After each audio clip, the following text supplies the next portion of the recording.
Hello there, Aries. Welcome to your weekly tarot reading. So let's go into your reading. Let's talk about the first five cards. This is in relations to your love, romance, and just the relationship sector overall.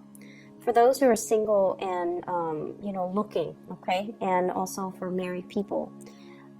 What I feel here is really strong fire energy, and fire sign, you might be dealing with a fire sign, another Aries, a Sagittarius, or a Leo. And I feel like the Sagittarius vibe with this Wheel of Fortune, it is really prominent, okay, with this Wheel of Fortune here. So if you're dealing with a Sagittarius, Sun, Moon, or Rising, I feel like there has been a lot of clumsy communication and energy exchange between the two of you, okay?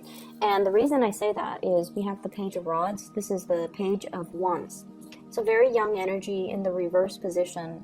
So it's like competition, a little bit of jealousy, a little bit of snipping at each other, like the communication I feel like was a little bit awkward and clumsy, and when you're around them they might rattle you and you don't know how to respond, you don't know how to act, you don't know exactly what their intentions are for you, and they vice versa don't know how to respond, don't know how to act.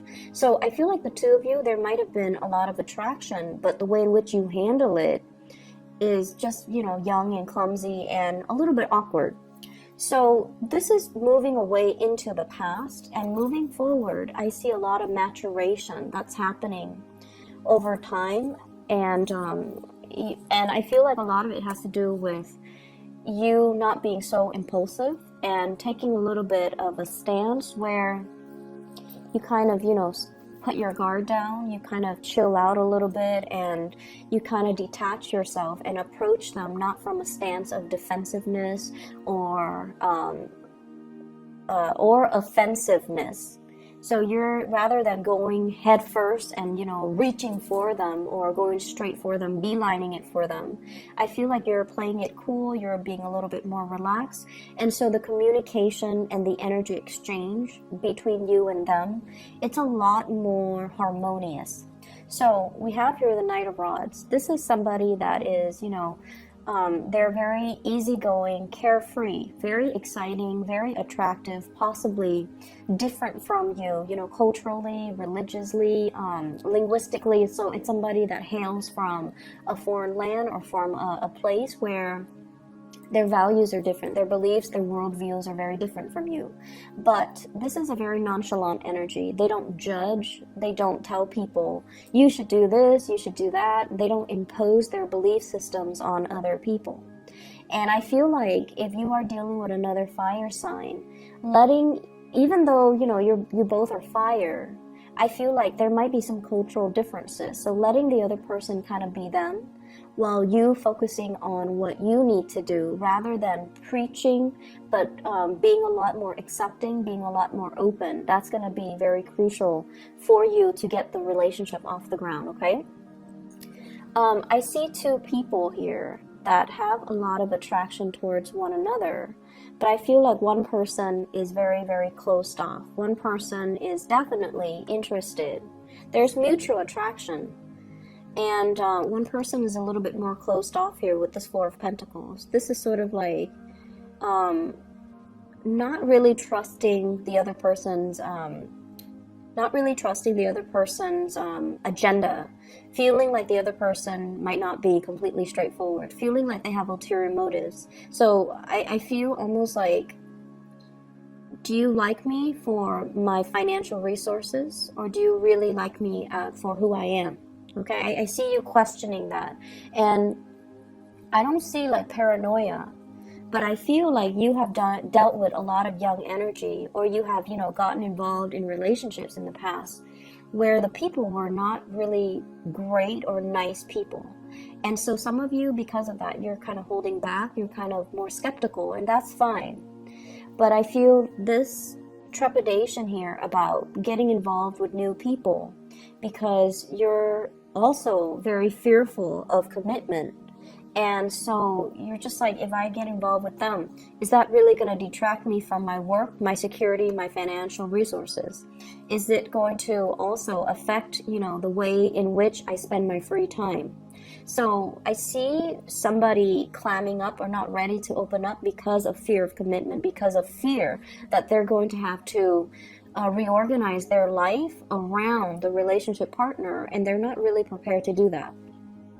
I see somebody, a lot of good things are opening up for them. Major financial windfalls. It could be you or your love interest or your partner. Major new opportunities that are coming into the picture for them. So I feel like Sagittarius, strong Aquarius that you're dealing with. So fire signs in general, but strong Sagittarius, strong Aquarius, people that you're dealing with, where the world is opening up for them, where they're kind of like very elated because of the financial prosperity, because of at this point in their life, they're healed, they're feeling really good. They're also possibly wanting to be on their own. They're wanting to be single. They're wanting to even play the field. And so if you're getting, this this energy about them clamming up, it's mainly because they're not really sure what to do. There are a lot of changes happening in their lives, and they're not really sure if they're ready to commit. And I do see a very strong commitment phobic type of an energy coming from somebody you're dealing with or from you. I'm also sensing as well, somebody's coming towards you. If you are in a relationship, you're trying to preserve your relationship. So you're just like, I'm going to admire you from afar. I'm going to, look at you and be attracted to you and enjoy this physical attraction that we have, but it's going to be from afar because I don't want to risk losing all the good things that are happening in my life by dabbling in this affair where I feel like it might not give me that stability. So I feel like many of you are very security oriented for this week, and you might have, really strong attraction between you and another person. And you might as well have to work with them in a work environment. You might feel really, really connected to them. But I feel like there's this, one person's in a relationship and the other person's aware of it. So they're not really opening up to, wedge themselves and be a third party, or they're not down with being the homewrecker. They're not down with getting involved and be seen as the other woman, the mister or the mistress. So I feel like that energy coming in, and so there's a lot of attraction.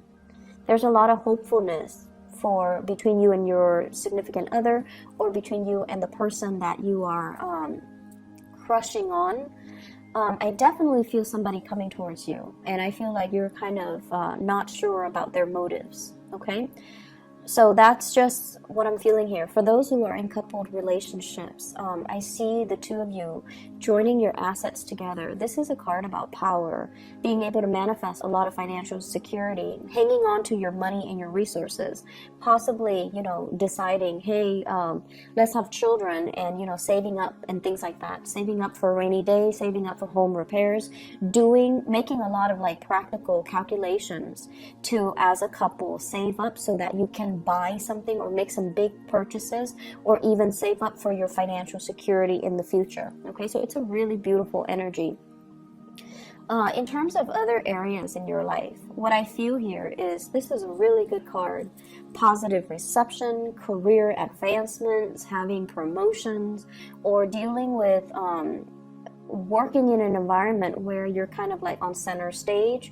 You're possibly doing a lot of presentations. You're possibly being sought after because of your ability to be like a consultant, an advisor, or somebody that generates money on their own because of the skills and the advice and the solid advice that they bring to the table. I see a lot of people doing a lot of presentations, doing a lot of financial consultation as well, and you can even be that financial consultant. So if you're working on a contract or sales basis, I see a big boost in sales and big boost in income. For many of you, there might have been a situation that you have left behind, like a work environment that was kind of cutting away at your ability to be yourself. This is like separation. So there might have been, you know, some people that left the work environment finding out news that somebody is leaving at the very last minute, and they didn't, you know, there's no contingency plan as to who's going to take over for them, or there's no contingency plan as to all the work that they've left behind, who's going to take care of it and you know, take over. So I feel like there might be a situation where you might have to handle the workload of somebody that has left, or that has retired, or that has recently, you know, changed jobs. So they're leaving behind work, and you're taking on the mantle, and you're going to be able to work your magic. And basically the work itself, I see like a high level of visibility associated with it. And I also feel like you have the skills and the competency to get the work done, but there's still issues when it comes to going up the chain of command and following, you know, the proper channel, so that you are doing work the way that the supervisor of that other person wants it, rather than the way your own supervisor or your whatever it is that you, however you want to do it. Just make sure, like, following the chain of command is what I'm seeing here with the Emperor. Somebody is seeing the work that you do. Somebody is very, very appreciative, and they also like what they see in terms of your performance, in terms of your ability to, you know, get things done. And they also feel as well that you make things happen, that whatever you touch, it becomes like a green light. So they're really, really impressed by the ease and the speed in which you get things wrapped up, finalized, and done. So they see you as a major, major asset to this organization, this company, wherever you're working. So they see you as a really good employee. They're also... We have Three of Swords as well as the Seven of Swords. This deals with sneakiness. This deals with behavior that is not completely above board. So if you're doing this to kind of finalize plans, you want to be very careful, because I feel like it's being looked at closely by a supervisor, a manager, or somebody that is above you. So be above board in all your dealings. If this is being done to you, there is going to be some... I feel like it's things are being rectified. So if this is being done to you, if, you know, somebody left and just dumped a bunch of work on you, then I feel like the work is going to get distributed, and then, you know, you're going to be treated fairly, and you're not going to be you're not going to take it lying down, nor will people allow it to happen to you. So you have some strong protection in the work environment, and they're going to help you manage and monitor, or manage the work that you do, and they're going to monitor your progress to make sure that, you know, you're able to achieve, okay? So good energy overall. Be careful about reviewing so much of your plans to coworkers. I'm also sensing, you know, keep your ideas close to your chest. And then I'm also sensing you have like good people, higher ups that you can count on, okay? I'm going to leave it at that, and I'll see you guys next week. Take care.